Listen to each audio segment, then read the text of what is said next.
Hi everyone, welcome to Babes with Books here on a lovely Thursday night. It's so warm outside, isn't it, girls? Mm-hmm. Super warm. There's lots of snow, but it is warming up. Yeah. Unless Hopefully you're watching soon. this 2 months from now, then it's super warm. Then it's super warm. I can't wait. Thank you to Pandora's Books and Tea for hosting us here tonight, and also thank you to the Olds Institute gang. There's a couple people here, Kristen and team, and coming in and filming us tonight, so thank you very much. All right, girls, we have a really interesting genre. Fun theme this week for recommendations. Yeah, Yep. A little bit different. It's called Mashups, and what that means, let me just put on my glasses so I can give you the proper official Wikipedia definition. Online. It's online. It it's must so be official. true. That's right. I love Wikipedia. So it's a work of fiction which combines a pre-existing literature text, often a class of work of fiction, with another genre, usually horror, into a single story. So it takes a really classic story and throws in some interesting twists in the plots instead. I think one of the first within this formal definition, one of the first ones that became quite well known was Pride and Prejudice and Zombies. And I think it was maybe like 10 years ago, 15 years ago that it was published. And then from there have been a lot of spawns along that line. So taking a classic novel and, like Shauna said, adding some horror twists to it. But we worked with a wider definition. Yeah, so for those of you that just joined us, each month we pick a theme. And we don't tell each other how we interpret that theme. We interpret it ourselves. And then we come together and we recommend a book based on that theme. So it's always fun to see how other people have interpreted that that theme. Yeah. So how did you guys interpret the theme? We know the official definition. I went pretty same author actually. You went pretty You went official, hey? But I No didn't breaking the know rules? that. I didn't want to read Pride, Prejudice, and Zombies She because that's my inherently just favorite knows things. book. And I actually picked up a romance/vampire, but it was first page had a spelling mistake, guys, and I couldn't do it. I couldn't do it. So that went out.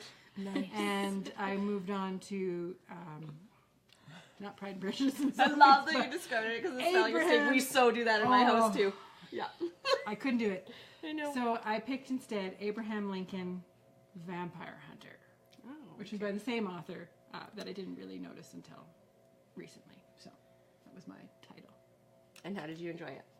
I loved it. It was so fun, actually. Okay. It was really, really fun. So it reads like a biography, which I do like, that genre. And then he's a vampire hunter. So the whole gist of the Civil War was because vampires needed slaves for food. Oh, got it. Okay. So that's the whole gist of it. And Abe Lincoln became a vampire hunter because a vampire killed his mother because his father owed someone money. So he's So a vampire hunter and a vampire. That's what his axe was really for, was to kill vampires. And his long coat was really to hide his vampire hunting tools. Nice. Okay. Well played. Oh, So this so one fun, was made so into fun. a movie. Did you get a chance to watch the movie? I have not watched the movie yet. I didn't find that out until today. So I'm actually going to watch it because I think it would be really fun. The preview for the movie seems to be something along the lines of Van Helsing, and That makes sense. that kind of fun, dark movie. So I've watched the movie.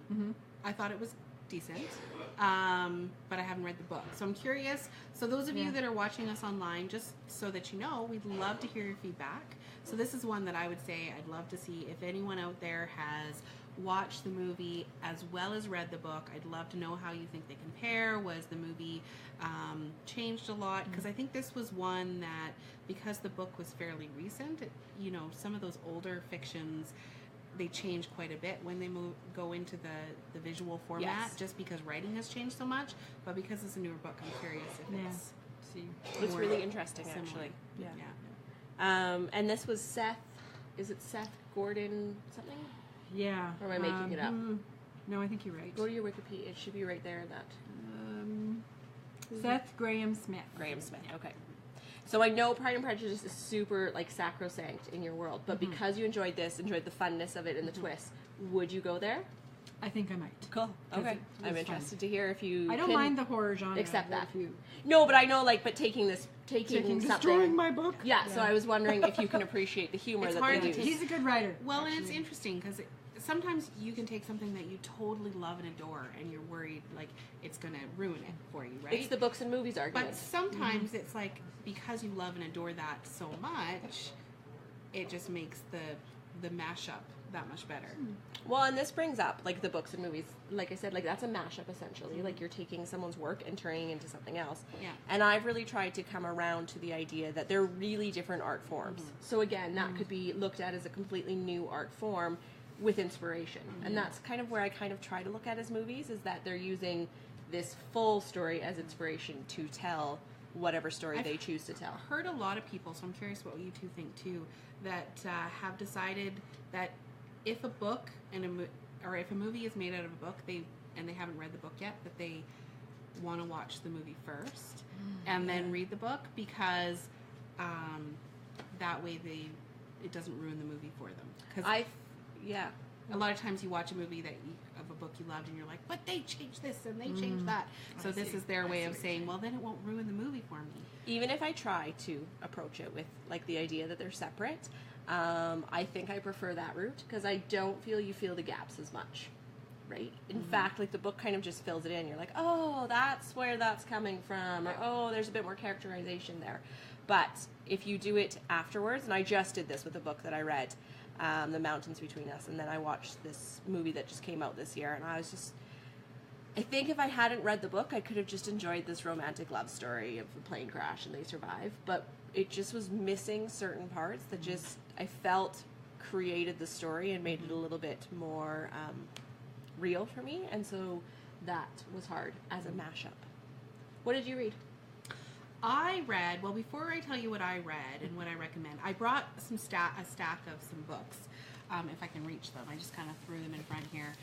These are ones that I almost read for that, because I was doing my research. My interpretation of this for mashups was not the traditional online version of it. When I thought of mashups, I thought of cross-genre writing. So mashing two genres together that don't typically go together. And so I was trying to find books. Of course, as you're searching for mashups online, you're like, but that's not what I want. So it was hard to find. But I brought some with some descriptions that are probably going to make my list, and they're on my to-be-read list now. So, gosh, I have so many. So this is Elfie the Unseen by Willow Wilson. It's a techno fantasy. And it is about an Islamic hacker that is fighting government censorship, and there's a genie in it. I could do that. So it's like a techno kind of thriller, but with it has fantasy. genies. So I like that little twist of that. That was kind of cool. So then there was Red Moon, which is kind of a werewolf epic, what you would call fantasy, but it's also a political thriller written in the literary format. So I thought that was super mashed up. Yeah. And then The Invention of Hugo Cabret. I've read that. Cabret, yes, I've read this too. So this one is a beautiful book. And this is a graphic novel slash not slash fiction. So I love how he's put so many illustrations in there. Yeah. Kind of mashes between And that's a movie. the traditional novel and the graphic novel. So Yeah. I thought those were some examples of mashups in my world. But the one that I read for this month that I wanted to recommend was called Sleeping Giants by Sylvia Nouvelle. And it would be classified as, I would say, a mystery, suspense, political thriller, or sci-fi. Oh, okay. That's simple. Super simple. Yeah. So it definitely has some military fiction in it. There's some spy aspects of it. Definitely sci-fi. There's a romance, because I think every book has to have a romance. Or just wait till my book then. Yeah, okay. Yeah, I'm excited. But so the story follows a young girl who basically, she's riding her bike home one day, her new bike home, and she falls into this big pit, and she ends up landing on this giant hand, and it activates when she goes on it. So then they figure out that there's these ginormous body parts hidden all over the world that nobody has seen for thousands of years. Wow. And they are activated by some atomic energy that has been happening due to radiation. Okay. And so they figure that this race, the assumption is that there's this race of aliens that when they came here, they didn't want to communicate with us because we weren't technologically advanced enough. So they figured if they hid these things around, then when we were able to split the atom, then these things would activate. We could find them and whatnot. So it's a series. The reason I picked it was because the third book in the series comes out May 1st, and it's called, what's it called? Only Human, I think? Only Human, yeah. Oh. And it sounded really exciting, so I was like, well, I have to start at the beginning. So that's why I picked this one. Okay. So yeah, it's a trilogy, so I always like getting into a series that way. Great. Oh, nice. Okay. The book I read is called The Refrigerator Monologues. So this mashup was, I chose it because it took comic books, and if anybody's familiar with, and on International Women's Day, this turned out to be rather appropriate, The Vagina Monologues by Eve Ensler. So it took the women that are in comic book stories, and it told the story from their perspective, but in a really fucked up way. So the stories that you think you know aren't actually what you know in the Refrigerator Monologues, which is by Catherine Valente, who So give has us an example, because now we're all intrigued. Yeah, totally. Okay, so for example, Aquaman is kind of this loser who actually ends up marrying the queen's daughter, and so she's actually the royalty, but as she marries him, he just thinks that he's hot stuff and thinks Wait, he's... have you seen the new Aquaman? Well, I mean... He is hot stuff. Yes. And then what happens is during a battle, during like the traditional battle where Aquaman faces off with the other dude that's under the sea, their son gets killed. She's like fighting as this like female massive warrior with her son in her arms, and it gets killed. And she's incredibly angry at her husband, and she goes down into, actually I forgot this part. They're all telling their stories from hell. So they've all been killed. These are all dead women that were associated with comic book superheroes, and they're telling their stories from hell. They're sitting in a coffee bar, and they're drinking coffee, and some of them are super sad. Some of them are super angry. For being connected to a comic book hero. Exactly, right? Some of them are still really like wistful and think that he's going to come back. There's kind of a riff on a Harley Quinn and Joker story where she's like, oh no, he loves me. He just choked me because it was all fun and games. It was all part of our games. Really, really great feminist portrayals and outlooks. I really loved them. They just kind of open your eyes and make you look at these superheroes and these women in a different light. Even if you were already looking at comic books and kind of are like what are these girls doing? Like good old Gwen Stacy, right? Like she's just happy and pretty and blonde and blue-eyed, but it kind of digs underneath what could be the surface there. Really explores a lot of like sex, gender, things like that. So I really liked Refrigerator Monologues. Catherine Valente is an amazing author. She has some really neat stuff out there that a lot of people don't. She's one of those authors that really goes under the radar, but then her books are really well regarded, get nominated for different things. So I was really excited to read another one by her and was quite happy with it. So have you read the Vagina Monologues? No, I haven't actually. Because this is obviously a parody on it. Definitely, I'm pretty sure that's where it was coming from. And I haven't read it, which it was originally a play and then I think adapted into a publication. So yeah, I think I'm going to pick it up and see how... I kind of want to see if she takes like some actual literal come across, kind of like we were saying in the literal example of a mashup, taking some of that original text or those original ideas. And I'm wondering if she stayed with that or just kind of used the title and the idea of like this feminist attack kind of thing on the male patriarchal society kind of thing. So yeah, I would highly recommend it. As long as you can stand the F word a few times and some dirty and some dark and some stuff like that. So yeah. We're in hell. Yeah. Yeah, it was pretty good. So, having read a bunch of mashups this month, obviously we had some that we wanted to recommend, but what do you guys feel about the general mashup concept? Do you think that books are better when they focus and just really stick to either the genre or the theme that they were in, or do you think that mashing things together provides more interest?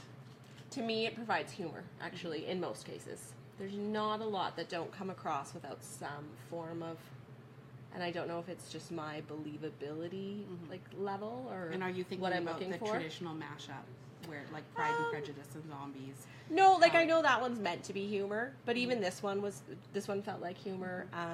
I've read in like the science fiction and fantasy genre, there's definitely some that are like westerns, or there's the I know in science fiction alternate histories are really big. So I've read a series called The Majesty's Dragons, which is all about Napoleonic Wars, but they ride dragons instead of horses, kind of thing. Really popular series by Kim Novick, I think. And I always find they're a little bit funny. They're a little bit tongue-in-cheek. They're kind of... I was going to say tongue-in-cheek. Yeah. Even when they're not necessarily meaning to be, I feel that way. So I don't know about something where you're just taking two traditional genres and making it work as a story. Yeah, like the one that I read definitely wasn't a humor. It wasn't a humorous book at all. So I don't think that it added humor to put those two together. But I definitely think it added interest. And if you think of something very traditional, like Stephen King's The Eyes of Dragons, The Eyes of Dragons, very simple story, classic fantasy. I think it came out in 1987, and it was I just recently read it. Okay.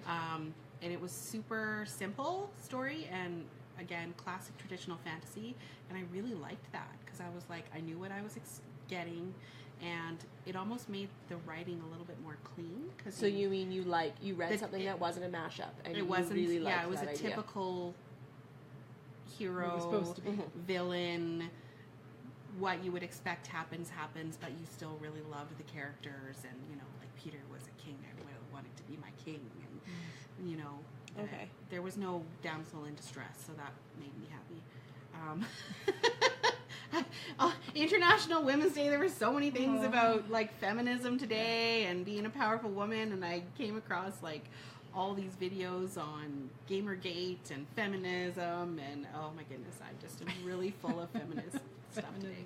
I think it's hard to start, to go into like the idea of, there's that whole idea that authors are writing the same story because there's like 7 same stories out there. So when we start diving into that idea of mashups, then yeah, you're getting a little bit closer. But the ones where they're really taking a time period, a historical figure, a actual historical event, and twisting it, I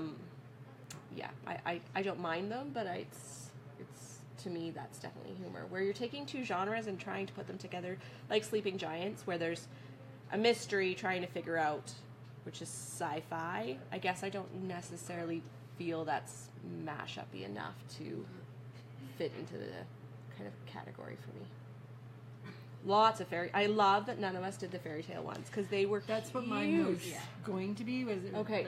fairy The one that you tale, threw out. romance? Yeah. I purposely Weird didn't thing. because that's what I always do, and that's what I write. So Yeah. I was like, no, I can't do that. I have to. I thought step right away outside that the that's box. what you I were know. going to do because you suggested mashup, right? I'm good. So I'm gonna pick something different. That's why I like romance novels, and I thought it'd be really fun to read this.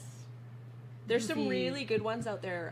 But then I was disappointed. What's the one that you read that you really liked? The one about Dorothy, where she's actually wicked, right? Dorothy Must Die. Dorothy Must Die. Yeah. That one's supposed to be. You actually recommended it on one of these shows, I Yeah, think, actually. I think That's so. that's a mashup, totally. So, Yeah. yeah. So, I think mashups are interesting because you get to take a character and tell it from a different perspective or a different way. So, in your mashups, how would you mash up the book you just read and tell it from a different character's perspective? I would tell it from the Sleeping Giants perspective as a prequel. Okay. Oh, okay. Nice. What about you? Can you see your book told from a different character's perspective? Well, because there's a key vampire who helps Abe his entire life, pretty Okay. much, who is Yeah. on the good vampire side. there's such a thing. And so I think it would be really cool to see what was going on with him, like why he was helping him, and because he was like hundreds of years old, and he knew that the Civil War needed to happen, so he was encouraging Abe to do it. So I think it would be really cool to see the story from his side, to see why was he even involved. Mash up a in mashup? this? Yeah. Why was he doing this? Mash up That's a his mash story. up a mash. It's like Yeah. a whole thing of mashed potatoes. What about you? I think mine's hard because they were really, like, there wasn't... What about from the men's perspective? Would it have changed it? Well, quite a bit? what I think you could do is quite frequently the women are partners of superheroes. So there was one that, like I mentioned, there was the Harley Quinn type of story. If you could tell it from the villains, that'd be another. I mean, I think that's an interesting story that we've seen where you see the villain's perspective and the villain's idea of what's actually happening there. How superhero-ish and hero-ish are these men that real are story of the big bad wolf. saving? Yeah, yeah, that idea, right? Yeah, and there's mashups in kids' books. Yeah. That's when I first fell in love with. Yeah, those are some of my Mashups favorite is kids' some of stories. those- The dude with a that- name I can't say. Yeah, John Yeah. Skikiskaya. Yeah. All he wanted was a Butcher? cup of sugar. People are so lost right now. Anyways, I think that kind of brings us to the end.